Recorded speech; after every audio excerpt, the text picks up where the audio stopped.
A kú dédé àsìkò yìí, yóò dára fún wa lágbára Ọlọ́run, àmín. Ìròyìn fẹ́lifẹ́li náà ló ń dé sí ojú ìwòran yín láti iléeṣẹ́ wa ìròyìn fẹ́lifẹ́li online TV.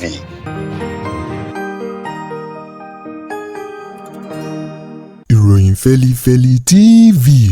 àjààbálẹ̀ làwọn ìròyìn ti wà, máa wò lóòrèkóòrè.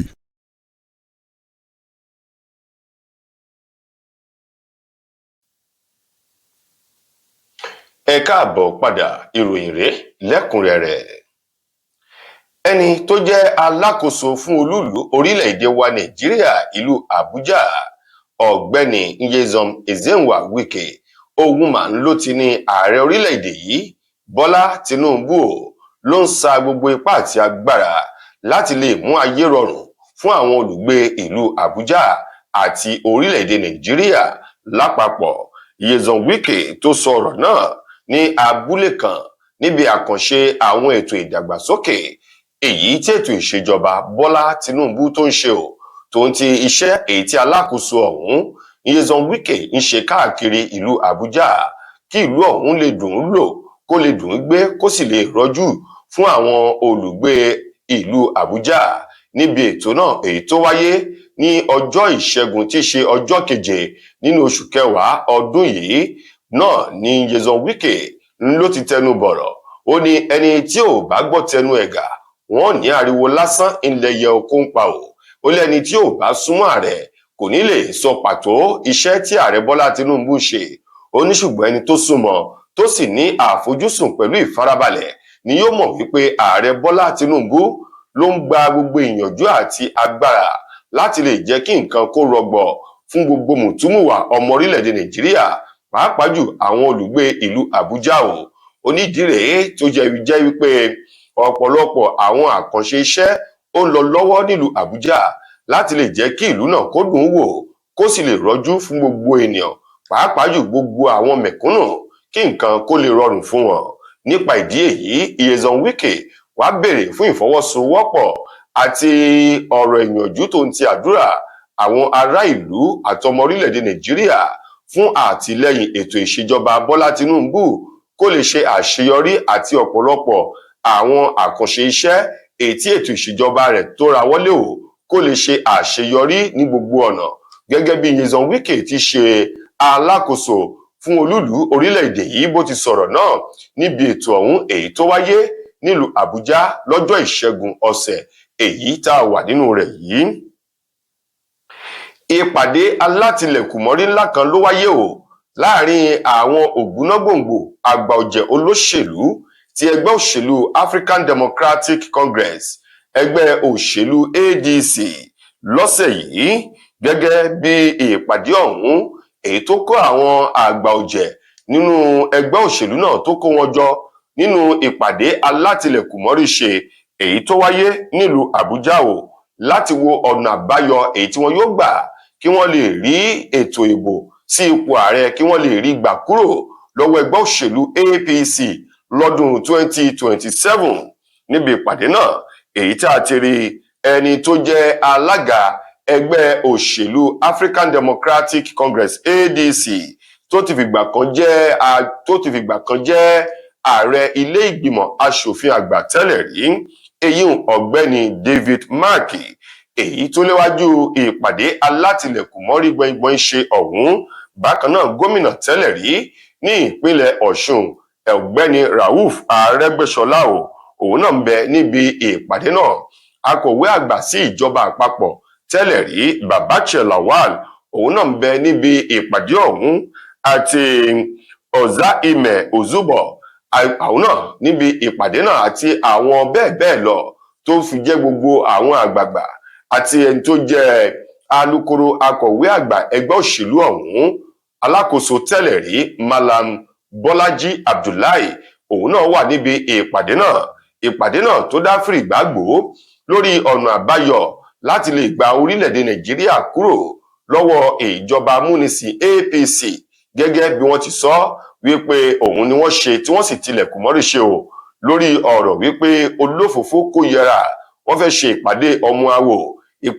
awo ọ̀hún tó wáyé láàrin àwọn ògbónágbòǹgbò ẹgbẹ́ òṣèlú ADC. Wàyí wọ́n ní bí òkú bá jìnnà ilá kì í kò, àtòkèrè báyìí ń lo lójú jíjìn ti máa mú ẹkún rẹ̀ so.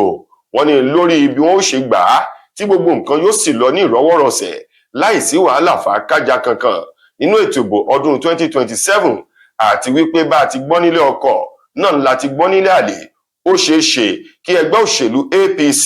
kí wọ́n fẹ́ lo ọgbọ́n àlùmọ̀kọ́rọ́ yìí láti da ojú ètò ìdìbò ọdún 2027 dábòlẹ̀ kó lè ṣe wọ́n lóore. wọ́n ní ìdí rèé táwọn náà ṣe ń ṣe ìpàdé tí wọn láti lè gba ọ̀nà kí wọ́n lè dẹ́bùrú gbogbo ọgbọ́n àyíníke èyí tó ṣeé ṣe kí ẹgbẹ́ òṣèlú APC kí wọ́n fẹ́ wù kí wọ́n lè bà gbogbo rẹ̀ jẹ́ kí ètò ìbò ọdún 2027 kó lè so èso rere fún gbogbo mùtúmùwà ọmọ orílẹ̀-èdè Nàìjíríà, gẹ́gẹ́ bí ohun tí wọ́n gbé sọ nínú ìpàdé ọ̀hún tó wáyé ní ìlú Àbújá lọ́jọ́ Ìṣẹ́gun ọ̀sẹ̀ yìí. ọ̀kan nínú àwọn alákòóso lábẹ́ ètò ìṣèjọba Bọ́lá Tinubu òun mà ló ti kọ̀wé fipò rẹ̀ sílẹ̀ gẹ́gẹ́ bí alákòóso látàrí awuyewuye ọ̀rọ̀ ìwé ẹ̀rí ayédèrú tí wọ́n ní ó ṣe ẹ̀dá rẹ̀, èyí tí ó yóò ṣeé ṣe kí ajere ìwà bàjẹ́ náà kó símọ́ lórí o ló mú láti tètè kọ̀wé fipò sílẹ̀ gẹ́gẹ́ bí alákòóso kó lè máa lọlé rẹ̀ láyọ̀ òun àlàáfíà láìsí fàákàjà láàrin òun tòun ti ìjọba àpapọ̀ tàbí àwọn ẹ̀ṣọ́ aláàbò. alákòóso fún ọ̀rọ̀ ọgbọ́n ìmọ̀ sáyẹ́ǹsì àti ìmọ̀ ẹ̀rọ Godfrey Nnaji òun ló ti kọ̀wé fipò rẹ̀ sílẹ̀ lọ́sẹ̀ yìí tó sì ti lọlé rẹ̀ láyọ̀ òun àlàáfíà. wọ̀nyí ni àwọn ọ̀rọ̀ ìròyìn èyí tí Báyọ̀ Ọ̀nànúgà èyí tó jẹ́ ọ̀kan nínú àwọn aláṣiṣẹ́pọ̀ sí ààrẹ lórí ọ̀rọ̀ ìròyìn àti ọgbọ́n inú tó fi léde tó sì fi ìdí rẹ̀ múlẹ̀ fún àwọn oníròyìn pé lótìtọ́ àti lódodo ni ààrẹ Bọ́lá Tinubu ló ti tẹ́wọ́ gba ìwé èyí tí Godfrey Nnaji tó kọ láti fi ipò rẹ̀ sílẹ̀ gẹ́gẹ́ bí alákòóso fún ọgbọ́n ìmọ̀ ẹ̀rọ àti sáyẹ́ǹsì lórílẹ̀-èdè yìí. bẹ́ẹ̀ bá gbàgbé àìpẹ́ yìí ni ààrẹ Bọ́lá Tinubu fi ròyìn léde o wípé wọn yóò bẹ̀rẹ̀ sí ní ṣe ètò gbálẹ́ngbàtà nínú àwọn alákòóso àti àwọn òṣìṣẹ́ tí wọ́n yàn sípò kí wọ́n lè mọ àwọn tí wọ́n lo ojúlówó sàbùké àti àwọn tí wọ́n lo ayédèrú sàbùké tá a mọ̀ sí ìwé ẹ̀rí. wàyí o nínú ọ̀sẹ̀ yìí èyí tó mú Nnaji láti kọ̀wé fipò rẹ̀ sílẹ̀ pẹ̀lú èròǹgbà àwọn ọmọ orílẹ̀-èdè Nàìjíríà lórí ìgbésẹ̀ náà wípé dájúdájú àjẹ́ ké lánàá ọmọ kú lèní, ta ni ò mọ̀ pé àjẹ́ tó ké lánàá ń ló pa ọmọ tó kú lèní o. wọ́n ló ṣeé ṣe kí alákòóso náà kó jẹ́ wípé ayédèrú ìwé ẹ̀rí ló lò, ṣùgbọ́n kó tó di wípé pankẹ́rẹ́ ìjọba àpapọ̀ tààrẹ Bọ́lá Tinubu ó nà á ló tètè mú láti kọ̀wé fipò rẹ̀ sílẹ̀. wọ́n ní tí kì í bá ṣe bẹ́ẹ̀ wọ́n ní ọmọ ẹlẹ́fọ̀ọ́ ò kó gbé ẹ̀fọ́ rẹ̀ wá, ó ní kì í ṣe ẹ̀fọ́ àtìtàn ń lòún tà tá ń béèrè lọ́wọ́ rẹ̀ bóyá ẹ̀fọ́ àtìtàn àbí kì í ṣe ti àtìtàn níta o, gẹ́gẹ́ bí ọ̀rọ̀ tí àwọn ènìyàn sọ lórí ìgbésẹ̀ Godfrey Nnaji tó jẹ́ alákòóso lábẹ́ ètò ìṣèjọba Tinubu, ṣùgbọ́n lásìkò yìí tó ti kọ̀wé láti fi ipò sílẹ̀ gẹ́gẹ́ bí alákòóso tó sì ti wà nílé rẹ̀ láyọ̀ òun àlàáfíà. látàrí ìkọlù àwọn ọmọ ẹlẹ́gbẹ́ òkùnkùn èyí tó wáyé láàrin ìpínlẹ̀ Èkó àti ìpínlẹ̀ Ògùn báyìí ló ti mú ẹ̀mí ènìyàn 4 ló ti mú lọ, gẹ́gẹ́ bí ìròyìn èyí tí alukoro iléeṣẹ́ ọlọ́pàá ìpínlẹ̀ Èkó tó ń ti alukoro iléeṣẹ́ ọlọ́pàá ìpínlẹ̀ Ògùn tí wọ́n fi léde lórí àwọn ìkọlù àwọn ọmọ ẹlẹ́gbẹ́ òkùnkùn èyí tó wáyé o, pàápàá jù ti ìpínlẹ̀ Ògùn èyí tó ní ó wáyé ní abúlé Kájọlà ní Àtàn Ọ̀tà ní ìjọba ìbílẹ̀ Adó-Odò Ọ̀tà ìpínlẹ̀ Ògùn, èyí tí wọ́n ní láàrin àwọn ọmọ ẹlẹ́gbẹ́ òkùnkùn ẹgbẹ́ ẹyẹ àti ayé tó wáyé. ènìyàn bíi 2 ló bá ìṣẹ̀lẹ̀ ọ̀hún ló bá rìn, èyí tí iléeṣẹ́ ọlọ́pàá ìpínlẹ̀ Ògùn sì fi ìdí ìṣẹ̀lẹ̀ náà tó fi múlẹ̀. bákan náà ńlọmọ ṣẹṣẹ rí ní ìpínlẹ̀ Èkó ní agbègbè Ọjọ́, èyí tí wọ́n ní ìyànà Ìṣàṣì, èyí tí wọ́n ní àwọn ọmọ ẹlẹ́gbẹ́ òkùnkùn tí wọ́n kọlura wọn bẹ̀ ló mú ẹ̀mí èèyàn kan sí bíi 2 ló mú lọ, nígbà tí àwọn ènìyàn tí wọ́n sì fi ara pa nínú ìkọlù ọ̀hún. lákòótán iléeṣẹ́ ọlọ́pàá ìpínlẹ̀ Èkó tó ń ti ìpínlẹ̀ Ògùn ni àwọn ò ní fọwọ́ lẹ́ràn láti máa wo àwọn ọ̀bàyéjẹ́ àwọn ọmọ ẹlẹ́gbẹ́ òkùnkùn kí wọ́n máa para wọn bí kò ṣe wípé gbogbo wọn pátá ńlọ́wọ́ òfin yóò tó tí wọn yóò sì fọ ìpínlẹ̀ ọ̀hún mọ́ kúrò lọ́wọ́ àwọn ọmọ ẹlẹ́gbẹ́ òkùnkùn èyí tí ò jẹ́ kí àlàáfíà ó jọba láàrin ìpínlẹ̀ náà. Lákòótán nínú ìròyìn wa fún tòní, ọ̀kan nínú àwọn gbajúgbajà àgbà ọ̀jẹ̀ òṣèré sinimá àgbéléwò ti èdè Yorùbá pọ́nbélé Alhaji Babátúndé èyí tí gbogbo èèyàn mọ̀ sí Bàbá Fọ́kòkò òun mà ló ti padà bọ́ síta láti sọ ọ̀rọ̀ kan lórí ọ̀rọ̀ àti ẹ̀sùn èyí tí ọ̀kan nínú àwọn akẹgbẹ́ rẹ̀ tó fi kan ọ̀gbẹ́ni Alhaji Musiliu Akínsànyà tí gbogbo èèyàn mọ̀ sí MC Olúọmọ eyín ọ̀gbẹ́ni Lálùdé. Bẹ́ẹ̀ bá gbàgbé, àìpẹ́ yìí ni Lálùdé bọ́ síta láti sọ wípé gbogbo ìlérí èyí tí MC Olúọmọ tó ṣe fún wọn lọ́dún 2023 lásìkò ìpolongo ìbò èyí tí gbogbo àwọn òṣèré tí wọ́n ṣe fún àtìlẹ́yìn ààrẹ Bọ́lá Tinubu wípé gbogbo ìlérí náà pátá kò sí èyí tí MC Olúọmọ tó ṣe fún wọn, kò sì sí ọ̀nà kan tó gbà láti bọ́ síta wípé òun yóò ṣe fún wọn gẹ́gẹ́ bí ẹ̀sùn tí Lálùdé tó fi kan MC o. Ṣùgbọ́n Yorùbá ní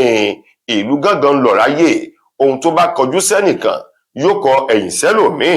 ẹni tí ó bá sì parọ́ ni ó ní ẹlẹ́rìí òun ó ń bẹ lọ́rùn o. Wàyí o, Alhaji Fọ́kòkò ti wá bọ́ síta láti ṣe àtìlẹ́yìn fún MC Olúọmọ èyí tó dá ìsì ọ̀rọ̀ padà fún Lálùdé. Alhaji Fọ́kòkò ní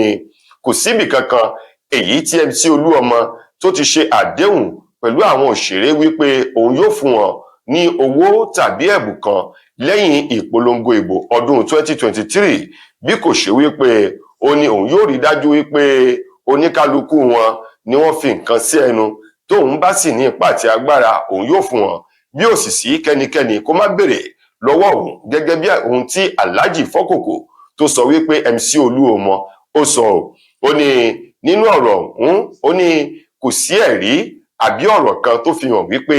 MC Olúọmọ ó ṣe àdéhùn ìlérí láti fún wọn ní ẹ̀bùn àbí owó tùlùtùlù kankan. Nípa ìdí èyí, Alhaji Fọ́kòkò ó rọ Lálùdé láti dẹ́kun àwọn ọ̀rọ̀ tó lè mú ìbàjẹ́ bá orúkọ ènìyàn láwùjọ, tó sì gba àwọn tó kù lámọ̀ràn láti dákundábọ̀ kí wọ́n máa gbọ́ ọ̀rọ̀ dáadáa síwájú. Bẹ́ẹ̀ bá gbàgbé, lọ́dún 2023 ọ̀hún ní ọ̀pọ̀lọpọ̀ àwọn òṣèré sinimá, olórin, àwọn adẹ́rìn-pòṣónú ni wọ́n ti túyáyá ṣe àtìlẹ́yìn fún ààrẹ Bọ́lá Tinubu. Lára àwọn náà láti rí Lálùdé, Alápìnì, Tóyìn Abraham, Ọláìyá Igwe, Ṣèyílọ, Ẹniọlá Badmus, Folúkẹ́ Dáramọ́lá àti bẹ́ẹ̀ bẹ́ẹ̀ lọ. Lákòótán nínú ọ̀rọ̀ Alhaji Fọ́kòkò, ó ní MC Olúọmọ èèyàn dáadáa ló jẹ́ sí gbogbo àwọn èèyàn tí ń bẹ nínú agboolé amúlòdùn, pàápàá jù àwọn tí wọ́n ṣeré sinimá. Nípa ìdí èyí, kí Lálùdé dákundábọ̀ kó worú ọ̀rọ̀ tí ó máa sọ jáde lẹ́nu. Bẹ́ẹ̀ ni Fọ́kòkò ní MC Olúọmọ kò ṣèlérí nǹkan kan àbí àdéhùn kankan fún ẹnikẹ́ni. Tó ẹ̀yin èèyàn wa, ìròyìn wa kò ní jù báyìí lọ fún tòní. Títí dìgbà míì tẹ́ máa láǹfààní láti gbọ́ tún rẹ̀ míì nílé iṣẹ́ wa. Mo gbà á ládùúrà wípé ilé ò ní lé wa, ọ̀nà ò ní náà wá. Fúnmi Adénúgà lẹni tó mú ìròyìn wá sí ojú ìwòran yín. Ẹ ṣeun gan-an ni o.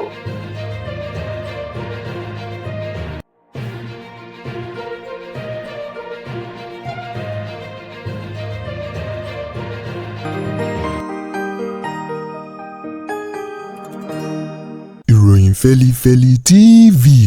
àjààbálẹ̀ làwọn ìròyìn ti wà, máa wò lóòrèkóòrè.